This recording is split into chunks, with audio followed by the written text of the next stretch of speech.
get good at Smash Bros? Short answer, practice. Long answer, hi, I'm Mexi, and welcome to my guide on how to improve at Smash Bros Ultimate. Today's topic is how to go from noob to pro in Smash. I'm aiming at the general public because Smash, alongside other esports scenes, are entirely funded and run by the players who love the game. I believe that esports should be as legitimized and recognized as physical sports. We give respect and recognition for people for being good with a football, but we don't give any sort of legitimacy to someone who's really good with a controller. It doesn't make sense. So this is why I aim to make this guide. Without further ado, have you ever wondered what it really takes to make strides in your local Smash Bros scenes? Maybe you've always really wanted to go to tournaments, go from zero to hero, but don't know how? And this, my friend, is the guide for you. Grab your favorite hot drink. I've done the same. This is peach mango tea in my heat-changing Bowser mug. Man, that's good. And take some notes. Class is now in session. The first step is picking your main. You will have a much easier time if you learn with one character, and then, if you feel free later on, pick up someone else, than if you try to micromanage a bunch of mains, because trust me, characters take maintenance to keep at a high level. And picking your main is not easy, guys. I'm gonna keep it 100. There are nearly 100 characters in this game. Look at this screen. What the hell? You're not telling me you're gonna have an easy time picking the character you're going to spend hundreds of hours with by just taking a glance at this screen? Get a grip. It's not easy. Well, it was easy for me, because when I joined I picked Steve! Yeah, he's the best character in the game. He's broken, and he's banned in Australia from competitive play. Don't pick Steve. Stop it. Get some help. Explaining why Steve is so good is easy. There's a ton of videos on YouTube expressing why. But here's an oversimplified explanation. He's broken. And we'll get to why later. The first thing we're gonna do is talk about my journey with the game and how I went from noob to mid-level player.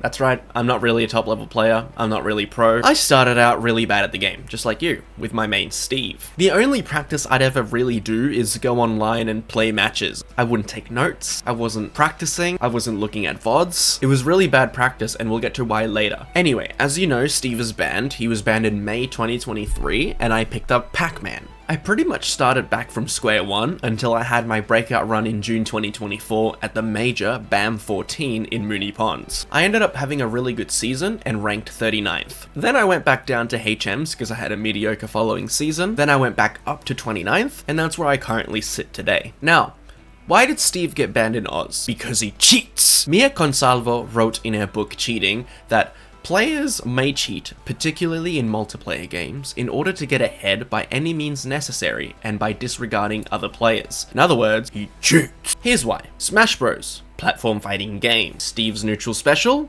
Building your own platforms. In other words, he's broken. You see, Steve is so unbelievably broken that he's the only character in Smash Bros. History to be able to build his own platforms and walls mid-match. And that's without mentioning that a player's literally discovered a tech that allows Steve to cancel knockback. What is the point of learning fundies, more on those later, when Funny Blockman just ignores all of them? Vars3 actually puts it really well in his recent video, Why Everyone Hates Steve.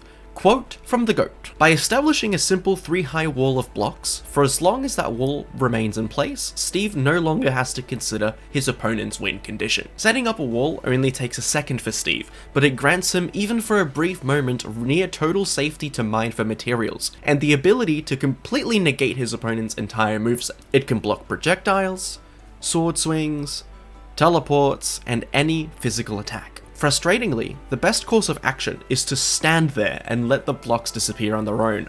Otherwise, you put yourself in a terrible position." The good news is, he's dead now. When Steve got banned from Oz, I picked up Pac-Man because they have a very similar playstyle. They both have the ability to create an obstacle for their opponent. They both heavily benefit from hiding behind said obstacle and charge up resources. Both have tricky setups, traps, and both are hard to edgeguard. Plus, look at this guy. I like his vibe. When I picked up Pac-Man, I had no idea how to play the character. and I had no results at first. But eventually, I dedicated myself to the training room, I learned his combos, I put everything to muscle memory, I asked top players for advice, and the key part is putting that advice into practice. And I even bought some coaching services on Metafy, which was an experience I highly recommend. You see, time spent playing the game does not equal time spent improving. Getting better is an active, conscious process that you have to undertake. Otherwise, you'll never get ahead. But first, why was I doing this? What motivates me, and by extension other players, to improve at the game and become better? There are a few reasons, but given the fact that our scene is run and funded single-handedly by players who love the game, passion is the big factor. Everyone plays in tournaments because they want to be better at pressing buttons than their opponent, but at the end of the day, we are a community, and the sense of belonging that it culminates largely contributes to the reason that many stick around. Personally, here in Vic, we have yearly touch grass meetups, where we go to a park and throw a footy, make some sausages, and even play chess in the park. But other than that, I want it to be great. According to the book In Praise of Athletic Beauty by Hans U. Gumbrets, spectators have 6 primary fascination factors when watching real sport athletes: bodies, suffering, grace, tools, plays, and timing. Bodies doesn't really apply to Smash Bros unless you're talking about playing characters that have really tight execution, like Peach, Sheik, and Kazuya. They demand robotic execution from the player, so naturally players who pilot those characters are very admired. Suffering is that classic underdog admiration, when players have to fight a losing matchup, a much higher seeded player, or overall put their bracket fitness to the test. Grace generally comes when the character on screen seems to be piloted by an external entity, when the player and their main seem to be fused as one on the screen with good movement.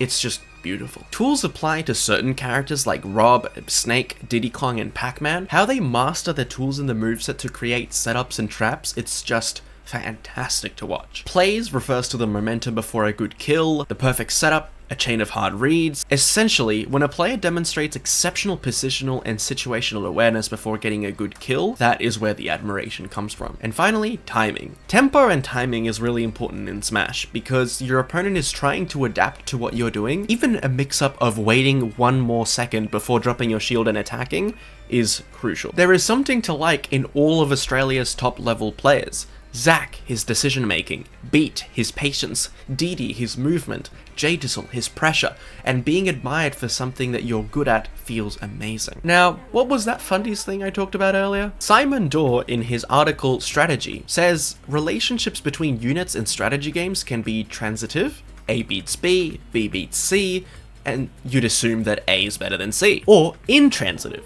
A beats B beats C, and C beats A, like rock, paper, scissors. In Smash Bros, this concept can be applied to learning fundies, or fundamentals, meaning your grasp on the 3 main states of the game: neutral, advantage, and disadvantage. When you're a neutral, both players are moving around trying to bait the opponent into making a mistake and getting an opening. Getting a hit on your opponent means transitioning from neutral to advantage and disadvantage, and it's important to note, if one person's in advantage, the other person is innately in disadvantage. The player in advantage wants to keep the opponent in disadvantage for as long as possible by continuing to read their options, landing hits, or killing them. This can be in the form of juggling, when you're trying to prevent the opponent from landing, edge guarding, when you're preventing your opponent from recovering back to the stage, and ledge trapping, when you're trying to keep your opponent stuck at the ledge by continuously hitting them away when they try to escape. The relationship between options in Smash is intransitive, and your goal as a player is to adapt to what your opponent is doing by paying attention to their patterns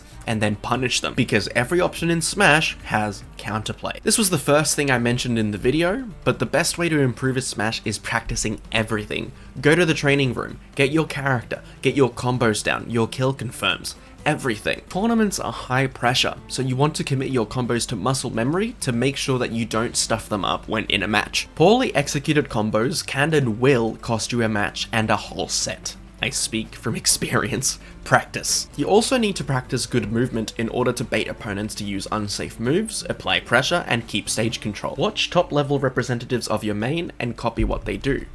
here's a list of references. If you can, get a practice partner who is just as good as you and both of you want to learn to improve. It's not always smart to play long grind sessions against someone astronomically better or worse than you, because one of you won't be getting any practice and the other one is just kind of playing on autopilot. The best part about showing interest in Smash Bros. Ultimate so late in the meta, everyone has already done the hard work for you. You just go on YouTube, search up combos, search up sets, and just practice. Now, when talking about further improvement, I'm assuming you're at a stage when you have an understanding of the game and you can start taking the reins of your own learning journey. What do I mean? You've gotten to a stage where you can identify your own weaknesses and try to figure out how you're going to work through them. The best thing you can do is ask top players for advice. Most players in Australia are actually more than happy to give you insight on your gameplay. Things like where your weaknesses lie, if you're doing something wrong in advantage or disadvantage, or if you're doing something wrong in the matchup. You can also give yourself advice by engaging in VOD reviewing, where you look at a video of a set you've already played and take notes of key moments and where you can improve.